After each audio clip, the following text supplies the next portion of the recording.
Well met, and welcome back to Toe Tales. Today, we will continue reading Jared Diamond's Upheaval, Turning Points for Nations in Crisis. This is our third time recording this video because, first time, too many mistakes, it was disgusting. Second time, copyright claimed on the very bullshit claim, which I'm going to dispute for some reason, even though it's kind of a waste of time. And, yeah, this makes number 3. Safe to say that I'm now a master of part 1, chapter 1 of this book, okay? I'm sure I'm still going to mispronounce physiology.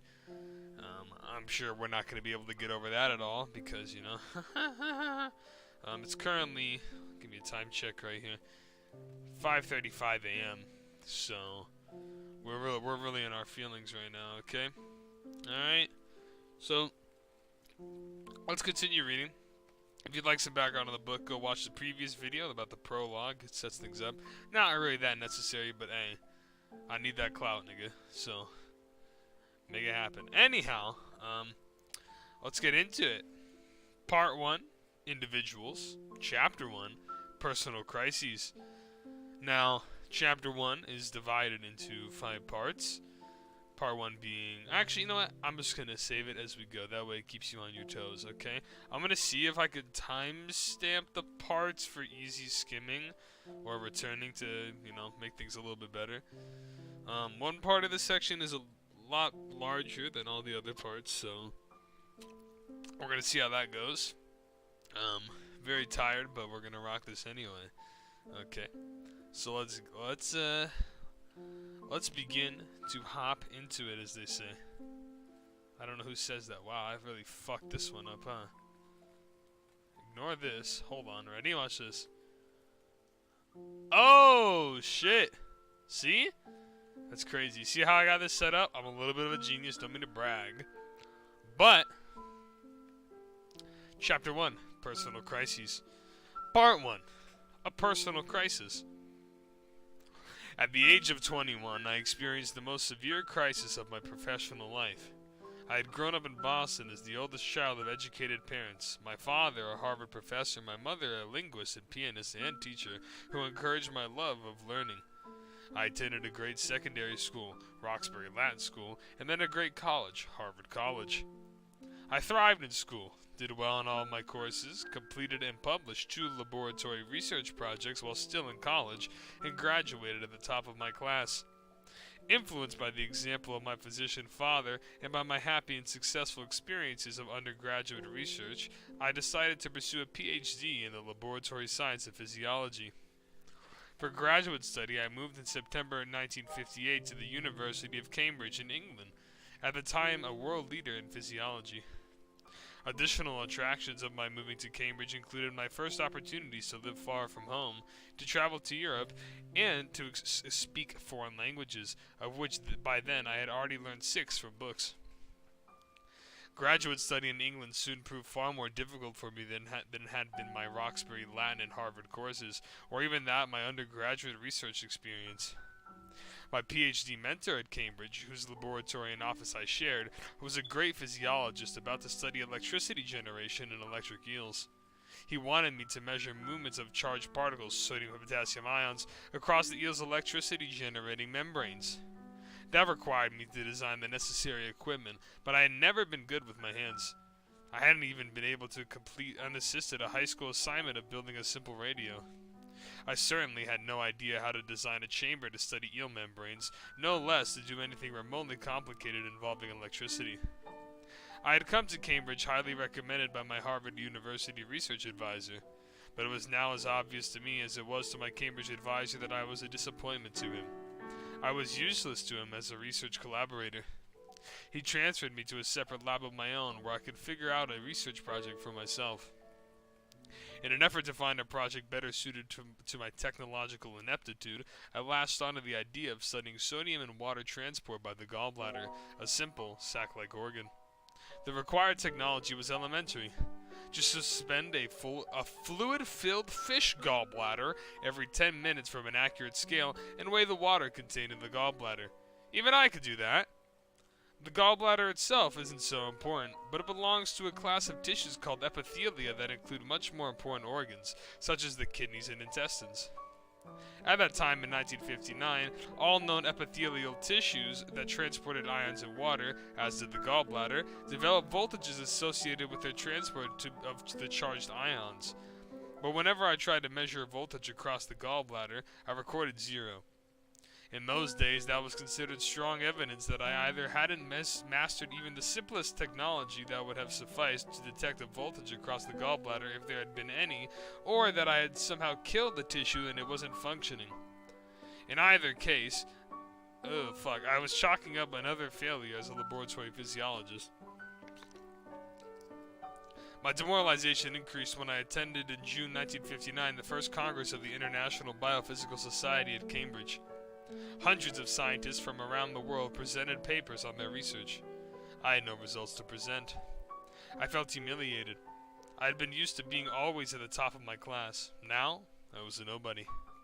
I began to develop philosophical doubts about pursuing a career of scientific research at all. I read and reread Thoreau's famous book Walden.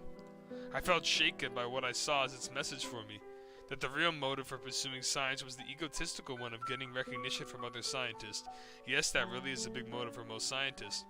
But Thoreau persuasively dismissed such motives as empty pretense. Walden's core message was, I should figure out what I really want in my life, and not be seduced by the vanity of recognition. Thoreau reinforced my doubts about whether to continue in scientific research at Cambridge, but a moment of decision was approaching. My second year of graduate school would begin at the end of the summer, and I would have to re-enroll if I wanted to continue. At the end of June, I went off to spend a month's vacation in Finland, a wonderful and profound experience that I'll discuss in the next chapter. In Finland, for the first time, I had the experience of learning a language, the difficult and beautiful Finnish language, not from books, but by just listening and talking to people. I loved it. It was as satisfying and successful as my physiological research was depressing and unsuccessful. By the end of my month in Finland, I was seriously considering abandoning a career in science, or indeed in any academic discipline. Instead, I thought of going to Switzerland, indulging my love for and ability in languages, and becoming a simultaneous translator of languages at the United Nations. That would mean turning my back on the life of research, creative thought, and academic fame that I had imagined for myself, and that my professor father exemplified.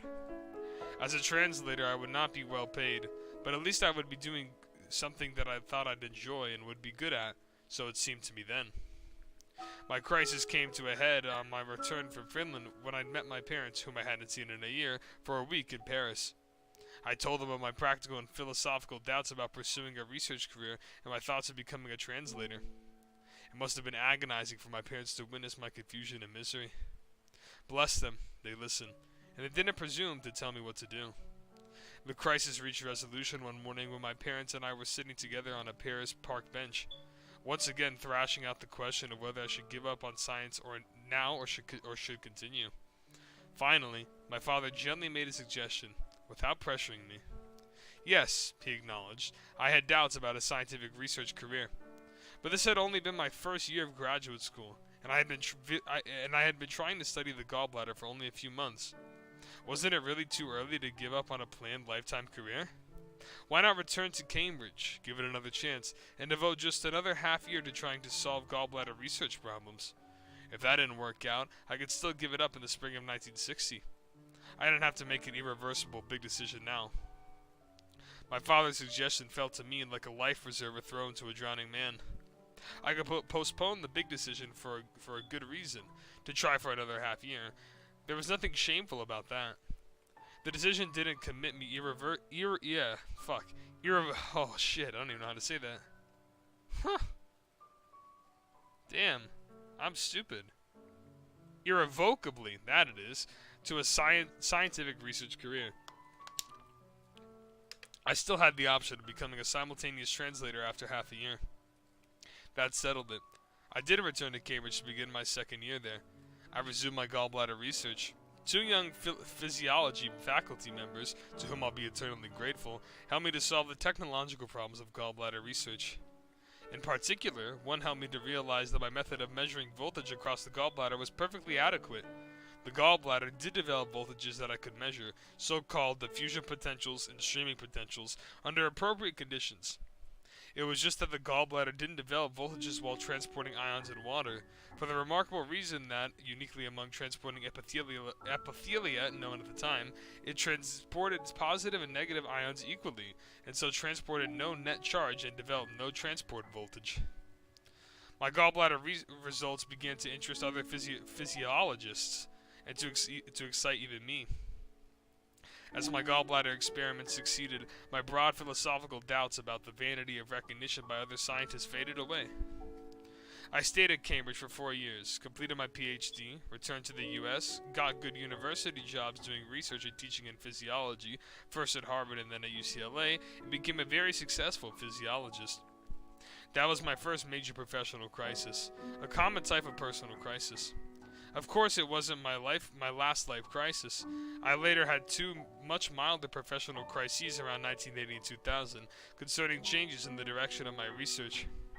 Ahead of me still lay severe personal crises about getting married for the first time and, 7.5 years later, about getting divorced. That first professional crisis was in its specifics unique to me.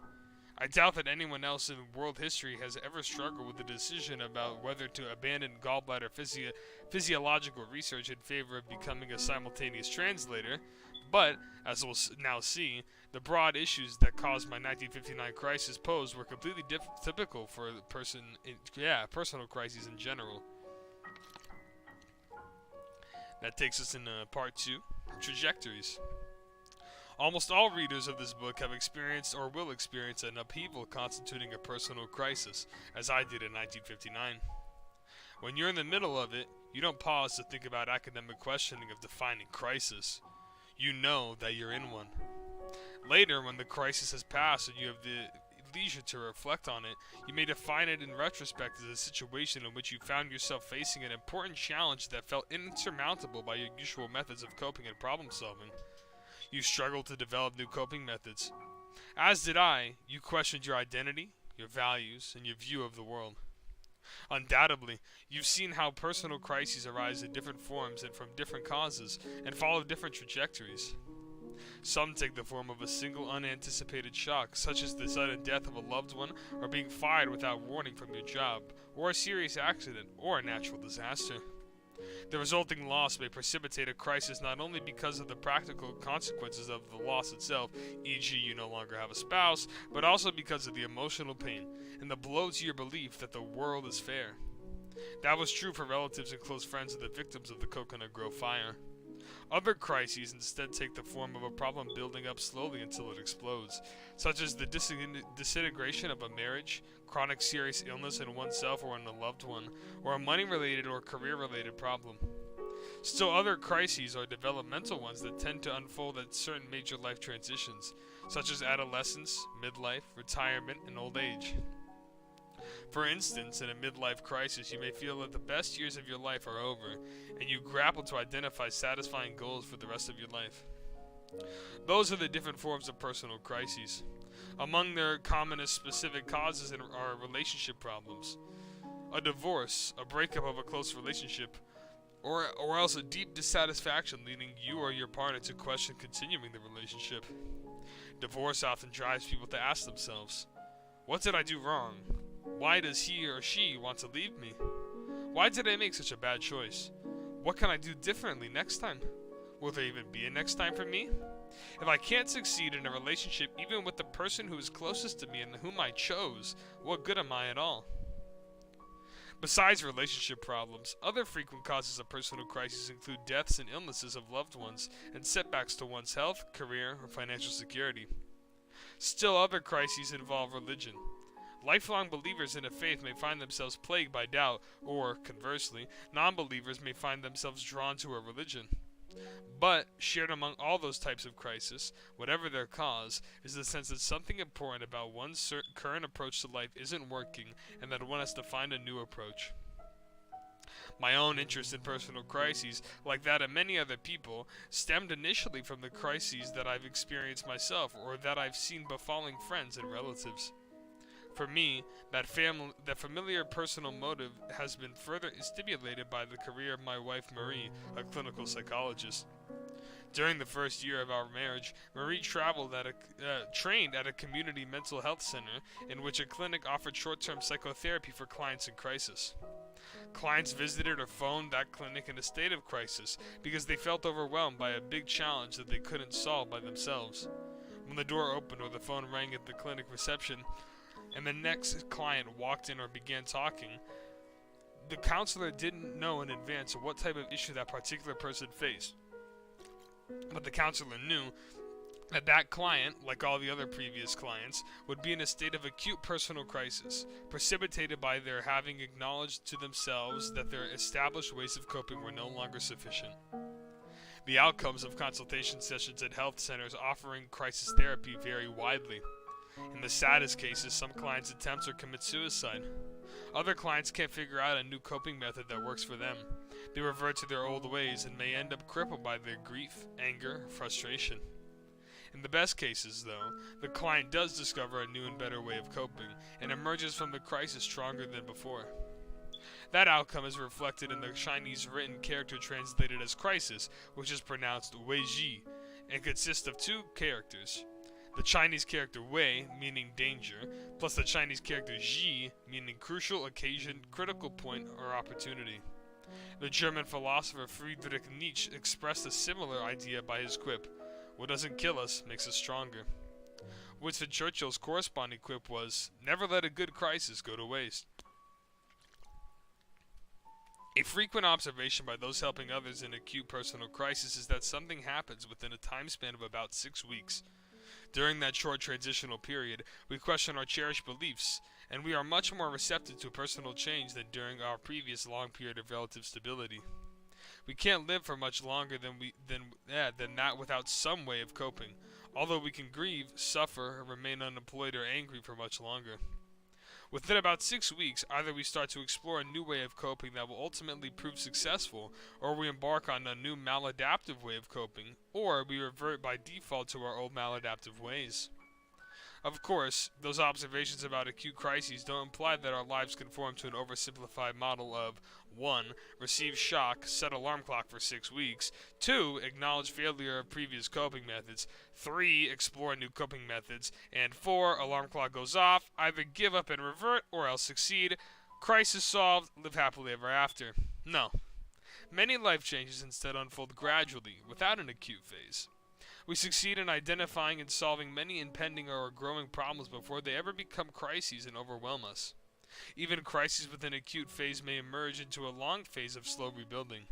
That's especially true of midlife crises, when the initial burst of dissatisfaction and glimmerings of a solution may be acute, but putting a new solution into effect may take years. A crisis doesn't necessarily stay solved forever. For instance, a couple that resolves a serious dispute and avoids divorce may outgrow their solution to the dispute and have to deal with the same problem or a similar one. Someone who has dealt with one type of crisis may eventually encounter a new problem and face a new crisis, as did I. But even those caveats don't change the fact that many of us do traverse crises with the approximate course that I described. Part 3. Dealing with crises.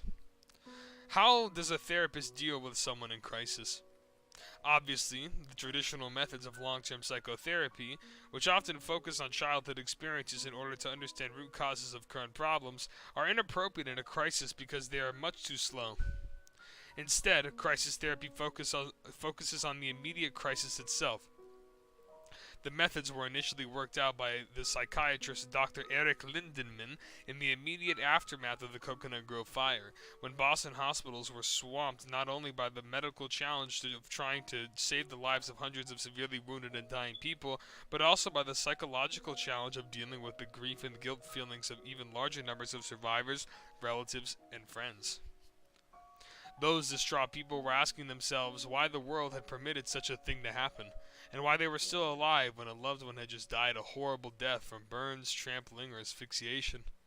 For example, one guilt-stricken husband, berating himself for having brought his now-dead wife to Coconut Grove, jumped out a window in order to join her in death. While surgeons were helping the fire's burn victims, how could therapists help the fire's psychological victims? That was the crisis that the Coconut Grove fire posed to psychotherapy itself. The fire proved to be the birth hour of crisis therapy. Struggling to assist the huge number of traumatized people, Lindenman began to develop the approach that is now termed crisis therapy, and that expanded soon from the Coconut Grove disaster to other types of acute crises that I mentioned above. Over the decades since 1942, other therapists have continued to explore methods of crisis therapy, which is now practiced and taught at many clinics such as the one at which Marie trained. Basic to crisis therapy as it has evolved is that it's short-term, consisting only about half a dozen sessions spaced out at weekly intervals, spanning the approximate time course of a crisis's acute stage. Typically, when one is first plunged into a state of crisis, one feels overwhelmed by the sense that everything in one's life has gone wrong. As long as one remains thus paralyzed, it's difficult to make progress dealing with one thing at a time. Hence, a therapist's immediate goal in the first session, or else the first step if one is dealing with an acknowledgement crisis by oneself or with the help of friends, is to overcome that paralysis by means of what is termed building a fence. That means identifying the specific things that really have gone wrong during the crisis, so one could say, here, inside the fence are the particular problems in my life, but everything else outside the fence is normal and okay. Often, a person in crisis feels relieved as soon as he or she starts to formulate the problem and to build a fence around it. The therapist can then help the client to explore alternative ways of coping with the specific problems inside the fence. The client thereby embarks on a process of selective change, which is possible, rather than remaining paralyzed by the seeming necessity of total change, which would be impossible. Besides that issue of building a fence that gets addressed in the first session, another issue is often also addressed then. The question, why now? That's shorthand for, why did you decide to seek help at a crisis center today, and why do you feel a sense of crisis now, rather than sometime earlier or not at all? In the case of a crisis arising from a single unanticipated shock, such as the Coconut Grove fire, that question needn't be asked because the obvious answer is the shock itself. But the answer is not obvious for a crisis building up slowly until it explodes, or for a developmental crisis associated with an extended life phase such as the teenage years or middle age. A typical example is that a woman may say that she came to the crisis center because her husband is having an affair. But it then turns out that she has known for a long time that he has been having the affair. Why did the woman decide to seek help about the affair today rather than a month ago or a year ago? The immediate impetus may have been a single sentence spoken, or else a detail of the affair that the client held to be the last straw, or a seemingly trivial event reminding the client of something significant in the client's past. Often the client isn't even conscious of the answer to that question, why now, but then the answer is discovered. It may prove helpful to the client, or to the therapist, or to both, in understanding the crisis. In the case of my 1959 career crisis, which had been building for half a year, the reason why the first week of August 1959 became now was the visit of my parents and the practical necessity of telling them whether or not I would return next week to the Cambridge Physiological Laboratories for a second year. Of course, short-term crisis therapy isn't the only approach to dealing with personal crises. My reason for discussing it isn't because of any parallels between the time-limited 6-session courses of crisis therapy and the course of dealing with national crises. The latter course never involved 6 national discussions within a short time frame. Instead, I focus on short-term crisis therapy because it's a specialty practiced by therapists who have built up a large body of experience and shared their observations with one another. They spend much time discussing with one another about and publishing articles and books about the factors influencing outcomes. I heard a lot about those discussions from Marie, almost every week during her first year of training at the Crisis Therapy Center. I found those discussions useful for suggesting factors worth examining as possible influences on outcome of national crises. Part 4. This is the one that I said was rather long, so strap in. Factors related to outcomes. Crisis therapists have identified at least a dozen factors that make it more or less likely that an individual will succeed in resolving a personal crisis. Let's consider those factors, starting with 3 or 4 that inevitably are critical at or at the beginning of the course of treatment.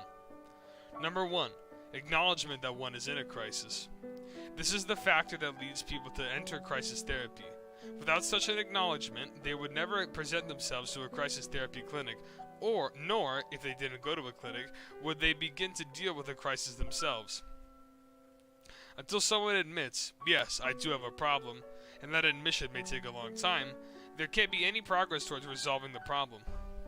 My 1959 professional crisis began with my having to acknowledge that I was failing as a laboratory scientist after a dozen years of uninterrupted success in school. Now, there's a table listed here, labeled Table 1.1, Factors Related to the Outcomes of Personal Crises. We're just going to list it out real quick because, it's in the book, so. Number 1, we already know, acknowledgement that one is in a crisis.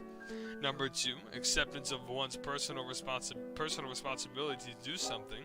Number 3, building a fence to delineate one's individual problems needing to be solved. Number 4, getting material and emotional help from other individuals and groups.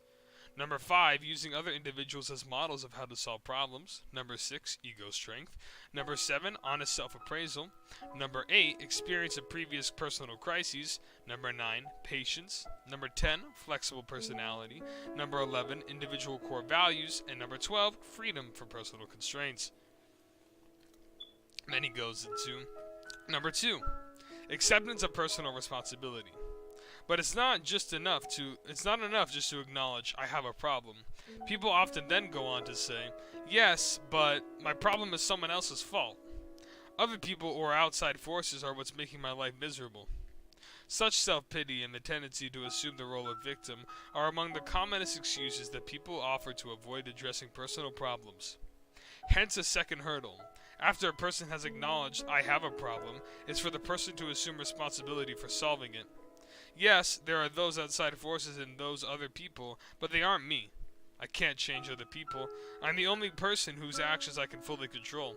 If I want those other forces and other people to change, it's my responsibility to do something about it by changing my own behavior and responses. Those other people aren't going to change spontaneously if I don't do something myself. Number 3, building a fence. Once a person has acknowledged the crisis, accepted responsibility for doing something to resolve it, and presented himself at a crisis therapy center, the first therapy session can focus on the step of building a fence, i.e., identifying and delineating the problem to be solved. If a person in crisis doesn't succeed in doing that, he sees himself as totally flawed and feels paralyzed. Hence, a key question is, what is there of yourself that is already functioning well, and that doesn't need changing, and that you could hold on to? What can and should you discard and replace with new ways? We shall see that that issue of selective change is key to reappraisals by whole nations in crisis. Number 4, help from others. Most of us who have successfully gone through a crisis have discovered the value of material and emotional support from friends, as well as from institutionalized support groups such as those of cancer patients, alcoholics, or drug addicts. Familiar examples of material support include offering a temporary spare bedroom to enable someone whose marriage has just collapsed to move out, thinking clearly to compensate for the temporarily diminished problem-solving ability of a person in crisis, and providing practical assistance in obtaining information, a new job, new companions, and new child care arrangements. Emotional support includes being a good listener, helping to clarify issues, and assisting someone who has temporarily lost hope and self-confidence to regain both. For a client at a crisis therapy clinic, that call for help is inevitably among the first factors arising to resolve the crisis. The client came to the center because they realized that they needed help. For people in crisis who don't come to the crisis therapy clinic, their call for help may come early, later, or even not at all. Some people make things difficult for themselves by trying to solve a crisis entirely without assistance. As a personal example of a call for help outside a crisis therapy center, when my first wife jolted me by finally telling me that she wanted a divorce, during the next few days I called 4 of my closest friends and poured out my heart to them. All 4 understood and sympathized with my situation, because 3 had themselves been divorced, and the 4th had managed to rebuild the troubled marriage. When my call for help didn't stave off eventual divorce in my case, it did prove to be the first step in a long process of re-examining my relationships and eventually making a happy second marriage. Talking to close friends made me feel that I wasn't uniquely flawed, and that I too might eventually gain happiness, as they had. Number 5. Other people as models.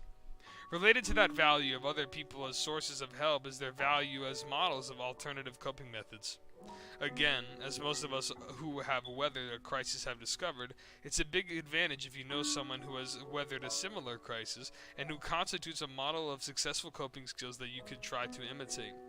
Ideally, those models are friends or other people with whom you can talk, and from whom you can learn directly how they solved a problem similar to yours. But a model that can also be someone whom you don't know personally, and about whose life and coping methods you have merely read or heard. For example, while few readers of this book could ever have known Nelson Mandela, Eleanor Roosevelt, or Winston Churchill personally, their biographies or autobiographies have still yielded ideas and inspiration to other people who use them as models for resolving a personal crisis. Number 6. Ego strength. A factor that's important in coping with the crisis, and that differs from person to person, is something that psychologists call ego strength. That includes self-confidence, but it's much broader. Ego strength means having a sense of yourself, having a sense of purpose, and accepting yourself for who you are, as a proud, independent person not dependent on other people for approval or for your survival. Ego strength includes being able to tolerate strong emotions, to keep focus under stress, to express yourself freely, to perceive reality accurately, and to make sound decisions. Those linked qualities are essential for exploring new solutions and overcoming the paralyzing fear that often arises in a crisis. Ego strength begins to develop in childhood, especially from having parents who accept you for who you are, don't expect you to fulfill their dreams, and don't expect you to be older or younger than you actually are. It develops from parents who help you learn to tolerate frustration, by not giving you everything that you want, but also not depriving you of everything that you want. All of that background goes into the ego strength that helps one work through a crisis. Number 7. Honest self-appraisal. This is related to ego strength but deserves separate mention.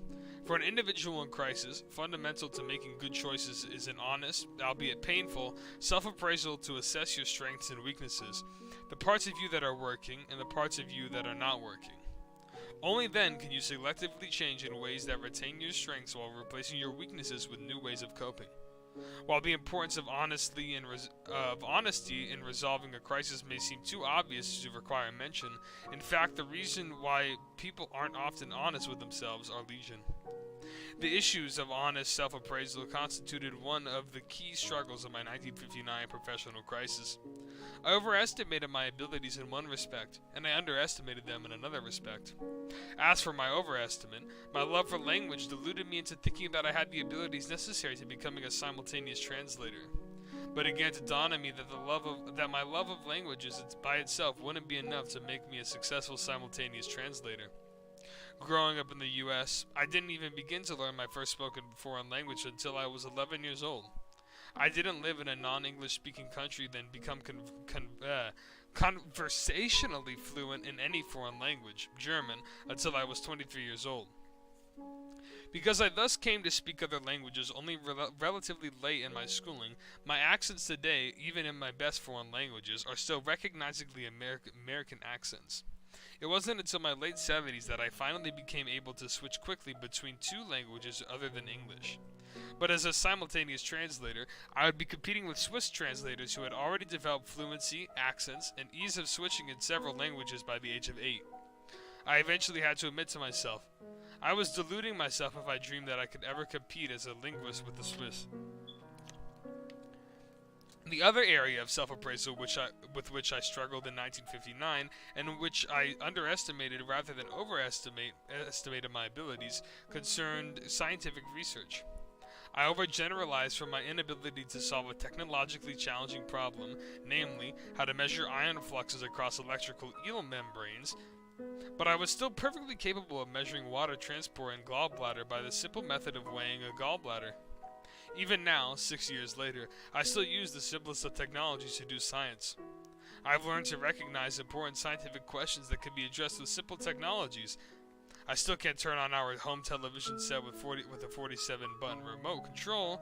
I could do only the simplest things with my recently acquired iPhone, and I depended completely on my secretary and on my wife for anything requiring a computer. Whenever I've wanted to carry out a research project that required complicated technology, cable analysis of epithelial current spread, noise analysis of membrane ion channels, statistical analysis of pairwise bird species distributions, I've been fortunate to find colleagues who are skilled at doing those analyses and who are willing to collaborate with me. Thus, I eventually learned to appraise, honestly, what I was or wasn't capable of doing. Number 8. Experience of previous crises. If you have already had the experience of coping successfully with some different crisis in the past, that gives you more confidence that you can solve the new crisis as well. That contrasts with a sense of helplessness growing out of a previous crisis not mastered, that, whatever you do, you won't succeed. The importance of previous experience is the main reason why crises tend to be much more traumatic for adolescents and young adults than for older people. While the breakup of a close relationship can be devastating at any age, the breakup of one's first close relationship is especially devastating. At the time of later breakups, no matter how painful, one recalls having gone through and gotten over similar pain before. That was the part of the reasoning why my 1959 crisis was so traumatic to me. It was my first acute life crisis. By comparison, my 1980 and 2000 professional crises were untraumatic.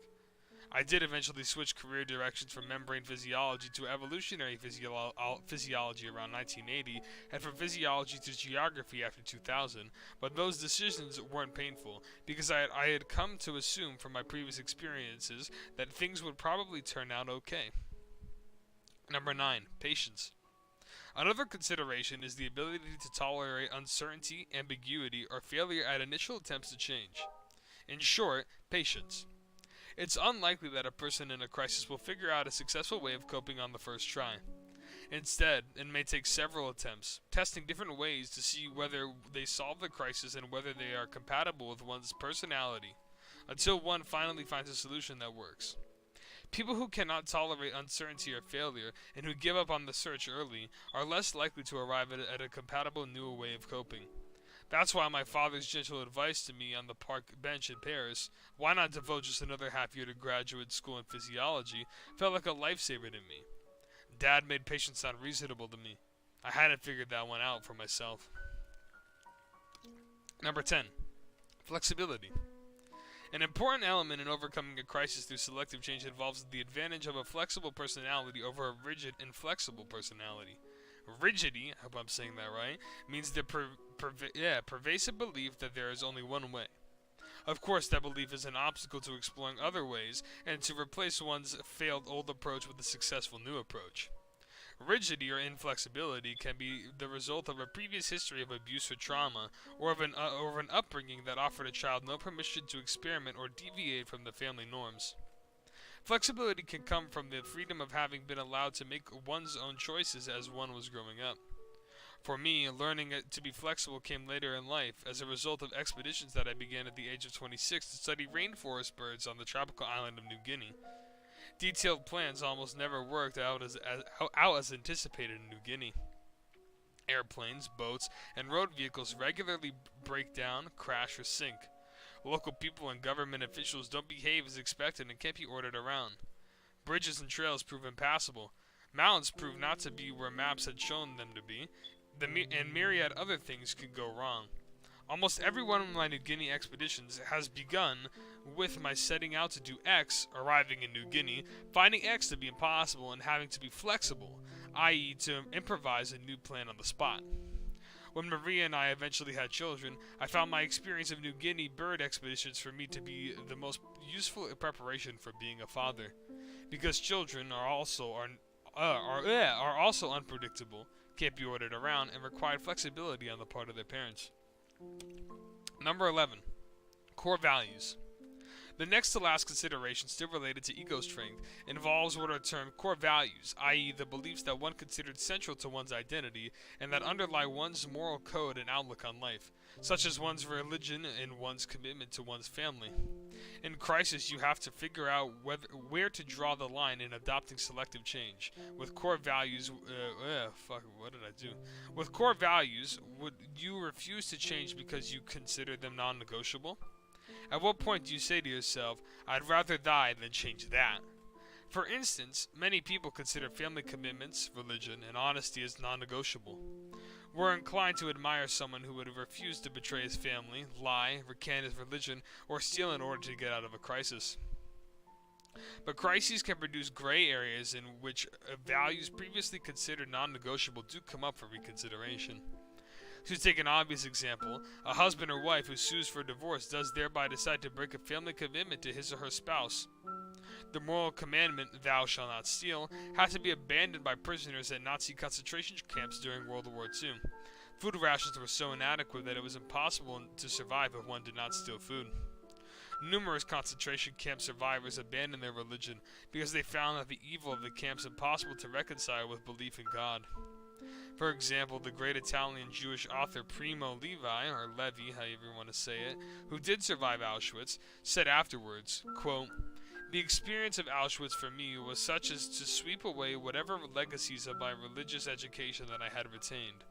There is Auschwitz, therefore God cannot exist. I haven't found a solution to that dilemma." End quote. Core values may thus make it either easier or harder to resolve a crisis. On the one hand, one's core values can provide clarity, a foundation of strength and certainty from which one can contemplate changing other parts of oneself. On the other hand, clinging to core values even when they reveal themselves as misguided under changed circumstances may prevent one from solving a crisis. Number 12, my bad. Freedom from constraints. The remaining factor to mention is the freedom of choice that comes from being unconstrained by practical problems and responsibilities. It's more difficult to experiment with new solutions if you have heavy responsibilities for other people, such as children, or if you have to keep up with a very demanding job, or if you are often exposed to physical dangers. Of course, that doesn't mean that it's impossible to work through a crisis when you have those burdens, but they do impose extra challenge. In 1959, I was fortunate that, amidst the personal turmoil of having to figure out whether I still wanted to become a research scientist, I wasn't having to wrestle with any practical constraints. I held a National Science Foundation fellowship that would pay my tuition and living expenses for several more years. The Cambridge Physiology Department wasn't threatening to expel me, or even requiring me to pass any exams, and nobody was pressing me to give up, except myself. Takes us into the final part. Part 5, National Crises. Those are factors about which therapists have told me, or about which they have written, that affects outcomes of personal crises. What use can one expect to make out of those factors? Listed in Table 1.1, which is the previous table, we already know, when one tries to understand the outcomes of national crises. On the one hand, of course, it's clear that at the outset that nations aren't individuals. We'll see that national crises raise numerous issues. Issues of leadership, group decision-making, national institutions, and others that don't arise for individual crises. On the other hand, of course, it's also clear that an individual's coping mechanisms don't exist in isolation from the culture of the nation and of the sub-national groups in which the individual has grown up and now lives. That broader culture has big influences on individual traits, such as individuals' behavior, goals, perception of reality, and handling of problems. Excuse me. Hence, we expect some relationships between how individuals cope with individual problems and how nations composed of many individuals cope with national problems. Among those relationships are the roles, both for individuals and for nations, of accepting responsibilities for doing something oneself rather than viewing oneself as a passive, helpless victim. Delineating the crisis, seeking help, and learning from models. Obvious as these simple rules are, both individuals and nations ignore or deny them depressingly often. To set a context for the ways in which nations do or don't resemble individuals and how they cope, consider the following thought experiment. If one compares individuals drawn at random from around the world, one finds that they differ for multiple reasons that may be broadly categorized as individual, cultural, geographic, and genetic. For instance, compare on an afternoon in the month of January the upper body garments of 5 men. A traditional Inuit north of the Arctic Circle, 2 ordinary American outdoors on a street in the city of Los Angeles, 1 American bank president indoors in his office in New York, and 1 traditional New Guinean in New Guinea's lowland tropical rainforest. For geographic reasons, the Inuit will be wearing a warm hooded parka, the 3 Americans will be wearing shirts but no parkas, and the New Guinean won't have any upper body garment at all.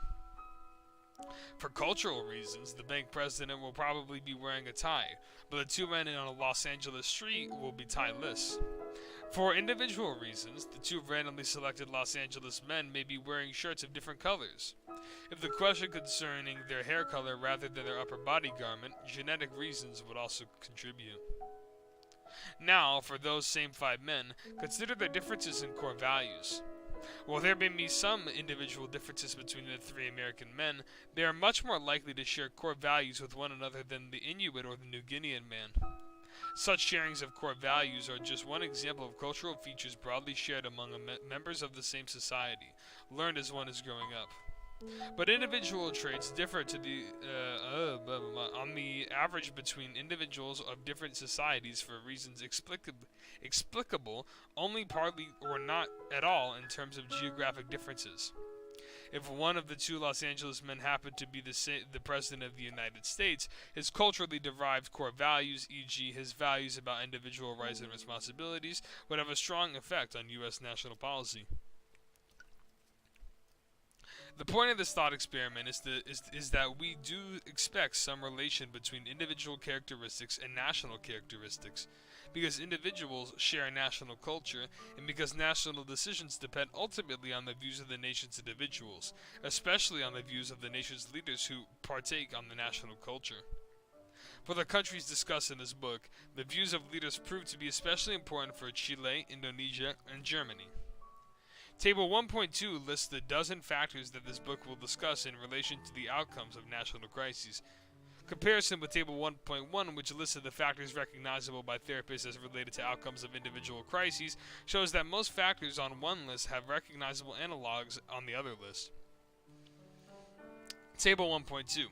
Factors related to the outcomes of national crises. Number 1. National consensus that one's nation is in crisis. Number 2, acceptance of national responsibility to do something. Number 3, building a fence to delineate the national problems needing to be solved. Number 4, getting material and financial help from other nations. Number 5, using other nations as models of how to solve the problems. Number 6, national identity. Number 7, honest national self-appraisal. Number 8, historical experience of previous national crises.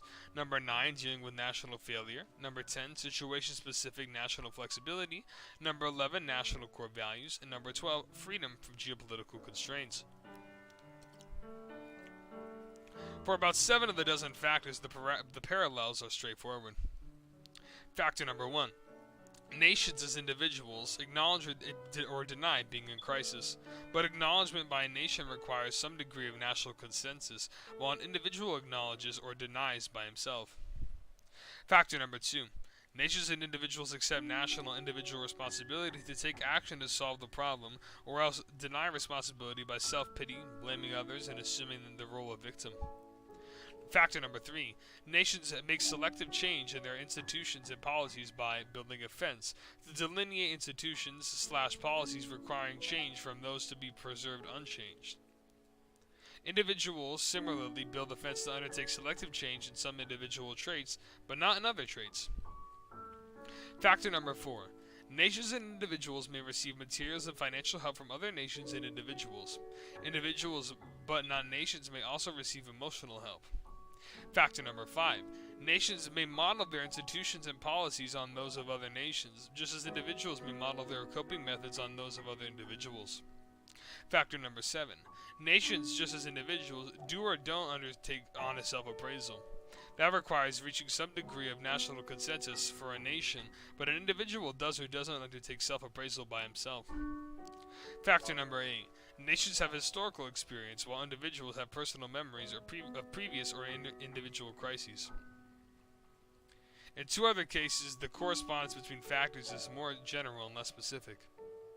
Factor number 9. Nations differ in how they deal with failure, and in their willingness to explore other solutions to a problem if the first attempted solution fails.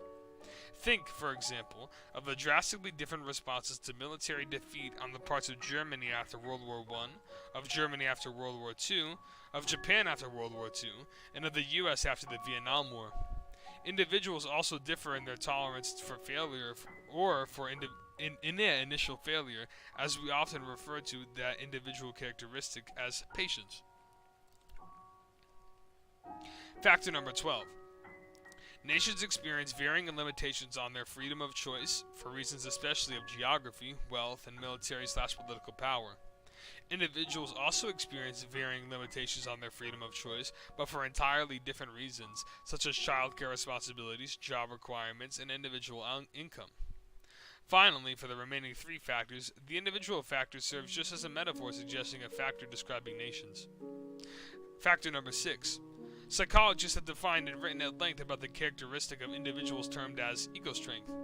That characteristic applies only to individuals. One can't talk of national ego strength. But nations do have a national characteristic called national identity, which we shall have frequent occasion to discuss, and which plays a role for nations reminiscent of the role that ego strength plays for individuals. National identity means the features of language, culture, and history that make a nation unique among the world's nations, that contributes to national pride, and that a nation's citizens view themselves as sharing. Factor number 10. Another characteristic of individuals that psychologists have defined and written about at length is individual flexibility, and its opposite, individual rigidity.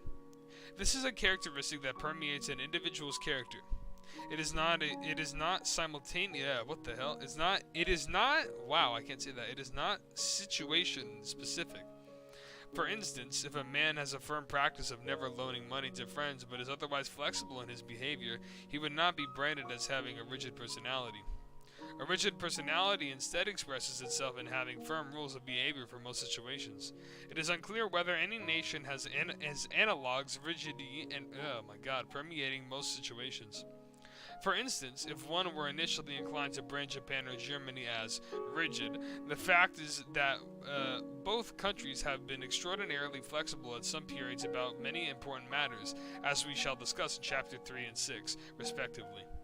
Instead, national flexibility may be situation-specific, unlike individual flexibility. We shall return to this question in the epilogue. Factor number 11. Finally, individuals have individual core values, such as honesty, ambition, religion, and family ties. Nations have what may be termed national core values, some of which overlap with individual core values, e.g. honesty and religion. National core values are related to, but not identical to, national identities. For instance, the language of Shakespeare and Tennyson is part of Britain's national identity, but Tennyson wasn't the reason why Britain refused to negotiate with Hitler even in the darkest hours of May 1940. Instead, Britain's refusal to negotiate was because of a core value: we shall never surrender. As I mentioned in the prologue, national crises raise additional questions that arise not at all, or else only as distant analogs, for individual crises. Those include the crucial national role of political and economic institutions, questions about the role of a nation's leader or leaders in resolving a crisis, questions more generally about group decision-making, the question of whether a national crisis leads to selective change through peaceful resolution or through violent revolution, the question of whether different types of national changes are introduced simultaneously as part of a unified program, or else separately and at different times, the issue of whether a national crisis was triggered by internal developments within the nation, or else by an external shock from another country, and the problem of achieving reconciliation, especially after a crisis involving a war or mass killing, between parties that were in conflict. Reconciliation either between groups within a country, or else between a country and its neighbors. To begin to address these questions, the next chapter will present the first of my 2 examples of national crises that were triggered abruptly by an attack or a threatened attack by another country. We shall see that Finland, the delights of whose language played such a big role in my personal crisis of 1959, will illustrate many of our factors related to outcomes of national crises. That is the end of Chapter 1, Part 1, I'm pretty sure, as well. hopefully this one doesn't get copyright claimed, or else I'm gonna go jump off a cliff. Seems in this chapter, it seems in this chapter that he's just setting up for the epilogue, essentially. You know, he's laying out the more personal, psychological kind of stuff, and that's going to help us transition over into our actual history of the book, you know, going through the different issues that these nations have faced, and I think it's so far pretty well done. There's a few, like, words that he's, like, they seem like crutch words, you know, the constant crisis or crises or individual nation. I get why he's doing it, but it does get a little bit tedious at points, but you know, we can let that slide. Yeah, thank you for watching. Make sure to like it and leave a comment and tell me if I'm shit or not, and yeah, we love God, and we'll be seeing you. Adios.